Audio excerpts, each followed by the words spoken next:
The fluorescent lights buzzed faintly in the cubicles of Zentrix Technologies, a billion-dollar software company in the heart of San Francisco. Among the sea of sharp suits, polished shoes, and designer laptops sat a man who didn't quite belong. Ethan Cole, 36 years old, widowed, and the father of a 7-year-old daughter named Lily. Ethan wasn't a CEO, a board member, or a hotshot developer. He was just the IT guy, the one who reset passwords, fixed Wi-Fi issues, and got called only when someone's laptop froze 5 minutes before an important meeting.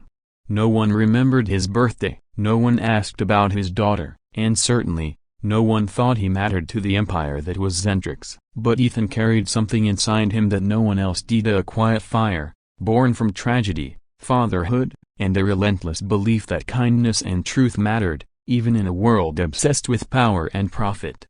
Chapter 2, The Invisible Watcher. Every day, Ethan patched servers and updated systems. And every day, as his screens filled with lines of code and logs, he noticed things others ignored. Hidden inside the company's software was something wrong. Not a bug, but a pattern. Money being rerouted, tiny amounts shaved off transactions, redirected to sub-accounts buried deep in the code.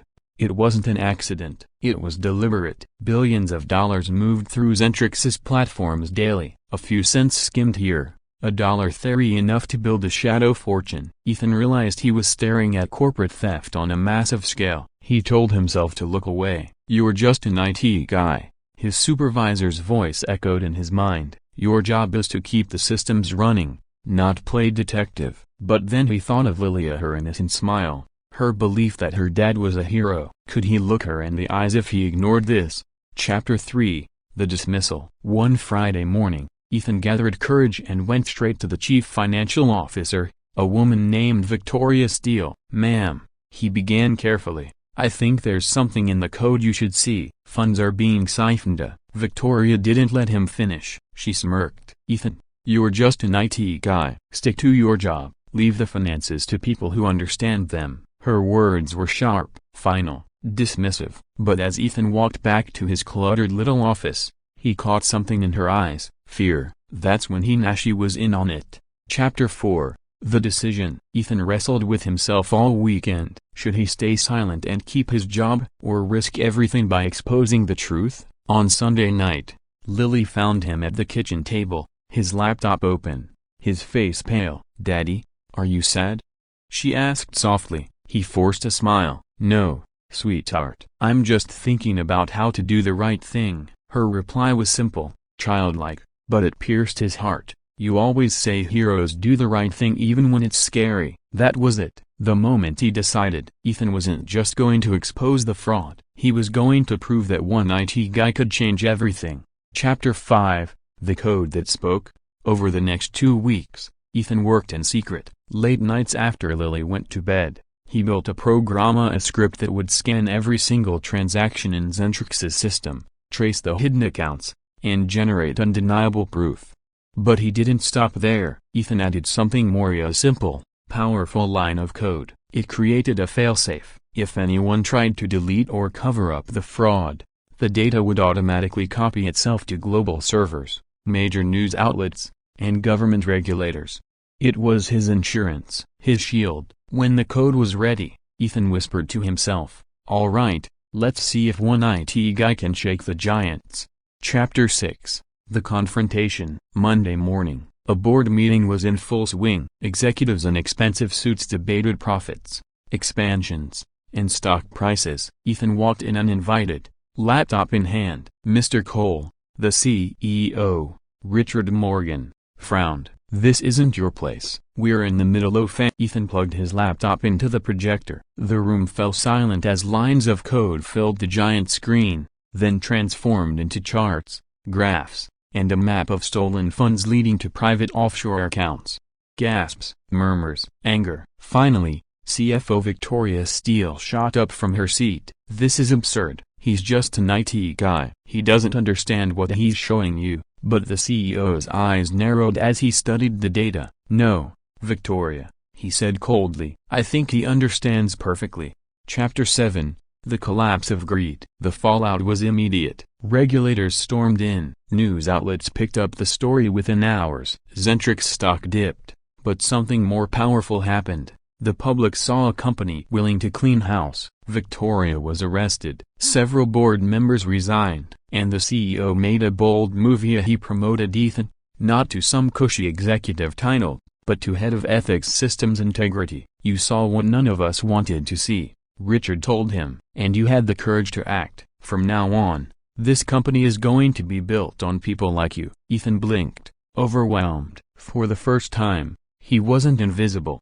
Chapter 8. The heart of it all. But the true reward came later that night. As Ethan tucked Lily into bed, she hugged him tight. "Daddy, did you do the scary good thing?" He smiled through tears. "Yeah, sweetheart. I did," she beamed. "Then you're a hero." And in that small bedroom, in the quiet glow of a nightlight shaped like a star, Ethan realized something profound. It wasn't about titles. It wasn't about recognition. It wasn't even about taking down corruption. It was about showing his daughter and maybe the world that doing the right thing matters, no matter who you are. Epilogue. The legacy of the IT guy. Months later, journalists still wrote about the IT guy who changed a tech giant. Universities invited him to speak. Startups sought his advice. But Ethan stayed the same. He still packed Lily's lunch, still fixed neighbors' computers for free, still believed that kindness was the most powerful code anyone could write. And whenever someone asked him how he felt about becoming famous, Ethan would chuckle and say, "I'm just an IT guy, a broken bar who loved his daughter enough to do the right thing." 3 months after the scandal, life had settled into a new rhythm. Ethan still worked at Zentrix, but his evenings were devoted entirely to Lilia, helping with homework, cooking pasta dinners, and reading bedtime stories. One rainy evening, just as Ethan was cleaning up the dishes, there was a knock at the door. When he opened it, a young man stood there, drenched from the rain, holding a laptop bag. "Mr. Cole?" he asked nervously. "Yes," Ethan replied, cautious. "My name is Daniel. Yeah, I used to work at Zentrix, in a subsidiary. I know what you did, and I need your help. They're still covering things up." Ethan's stomach tightened. He thought the war was over. But greed, he realized, rarely dies quietly. Chapter 10. The Whispered Truth. Daniel explained everything over a cup of coffee. While the top-level fraud had been exposed, lower-level managers were still exploiting loopholes in the system, quietly bleeding small businesses that used Zentrix's software. "They'll ruin lives if it continues," Daniel said, his voice shaking. "But no one listens to me. You a broken bar, you're the only one they'll believe." Ethan felt the weight again, the same choice as before. Ignore it and keep his life simple, or risk stepping into the fire again. Lily peeked around the corner, sleepy-eyed. "Daddy, is everything okay?" Ethan smiled softly at her. "Everything's fine, sweetheart. Daddy just has some work to do." But in his heart, he knew the truth. The fight wasn't over.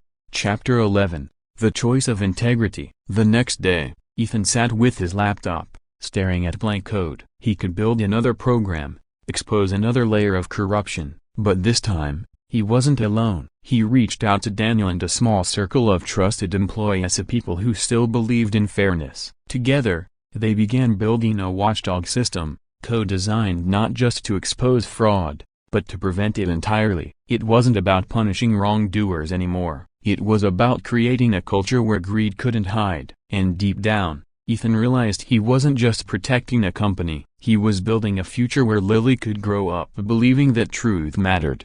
Chapter 12. The Turning Point. When Ethan unveiled the watchdog system at a company-wide town hall, the reaction was mixed. Some cheered, some resisted. Executives who had grown fat off loopholes glared at him with quiet fury. One of them hissed under his breath as Ethan passed, "You're still just an IT guy. Don't forget your place." But Ethan smiled. "I haven't forgotten. That's why I'm dangerous." The room erupted in applause.